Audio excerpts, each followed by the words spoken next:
Welcome back to What to Drink Before You Die. And today, it's not just a bucket list. It's not just a unicorn. I don't know what the hell to call this, but this is basically a once-in-a-lifetime opportunity. And it is the one, the only, Denis Mortet. And not just any Denis Mortet, although that level is already almost at an impossible one. I mean, we're talking about these wines being only in the same breath as icons like Romanée-Conti, Leroy, or Rousseau. But let's take that one step further, shall we? Because that's how we roll at the Sticks and Stones. 2003, Le Chambertin.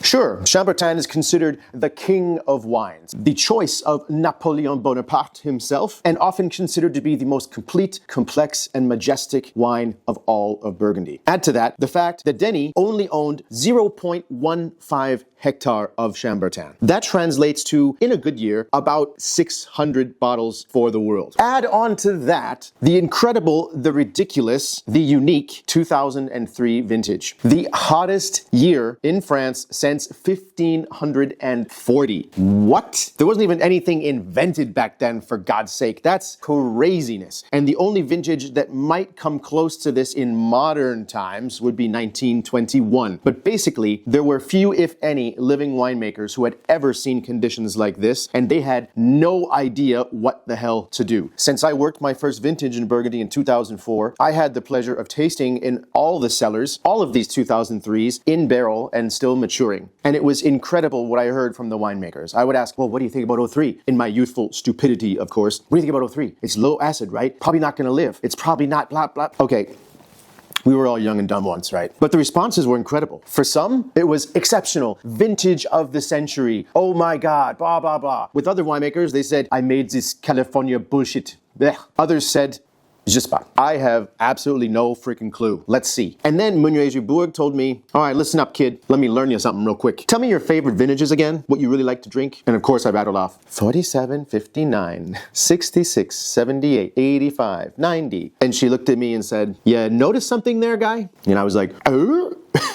And she was like, yeah, they were all pretty hot. Maybe you should do your homework and then open your mouth. And my world was like, she proceeded to inform me that, for example, the 47 vintage was so hot that her parents and grandparents actually took massive blocks of ice in burlap sacks and tossed them directly into the vats to maintain some sort of cool temperatures so the fermentation didn't totally go wild and go off. And I thought, big blocks of ice in a vat? What, are you nuts? Didn't that affect the wine? She said, no. It was so hot, they were almost boiling, so the water just basically evaporated out. It just helped keep the wines in check. I mean, that is nutso, right? And of course, we had modern technology in the 2003 vintage with steel tanks, with temperature control, so of course, things could be different. And they were. All I can say is, I was blown away by the differences from one winery to another. Who made good decisions and who made bad decisions really separated the men from the boys in this vintage. But when the wines were great, they were unbelievable. And this vintage came under a lot of fire, like, oh, you know, just like I said initially, oh, it's never gonna be good. Oh, they're too overblown, blah, blah, blah. Sure, but imagine this wine with a maximum of 600 bottles, with that heat shutting down the vines, with them stopping production, stopping ripening, leaves burning. I mean, this was like hellfire and brimstone, quite literally, in the middle of Burgundy. And at the center of all of this melee, this delicate little flower we call Pinot Noir.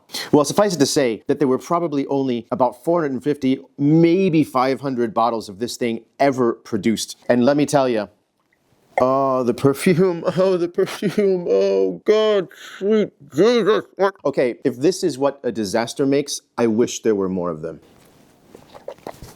I mean, this is like taking 3 bottles of Chambertin, reducing it, and rebottling it as one. And I don't mean that negatively at all. It's so thick and unctuous and juicy. And keep in mind, back then, Denis, this was of course one of the last vintages that Denis made before he tragically passed away in 2006, which makes this wine, of course, even more rare and even more sought after. His style was very much akin to Henri Jaillet, which I always laugh about in this modern time when all the whippersnappers think they're reinventing the wheel by making these insanely reductive wines which taste like you're licking an engine block and you're smelling some floor cleaner. There's no fruit, there's no substance, there's no body, there's nothing. These wines were extracted, rich, dark, opulent, generously fruited from the crazy low yields, and generously oaked as well. So all these people like, I don't like oak in my wine. I say oaky, meh, meh, meh. your face. If it's integrated, it's great. If it's not integrated, it's bad. It's not the wood's fault. It's just shitty winemaking. But when it's made like this, with nothing to do with this modern style, just good old-fashioned ass-kicking Burgundy, this is what it's all about, people. This is what it's about. I'm sure you've never had this, but if you want some, there's two ways. We have four, let's call it 5 glasses left after I'm done with this one. Come on down to Sticks and Stones, grab one while you can, or find this in one of my Somm boxes, in one of the goat boxes online. Until the next time I show you something that you'll probably never drink in your life, happy unicorn hunting, and see you next time on What to Drink Before You Die.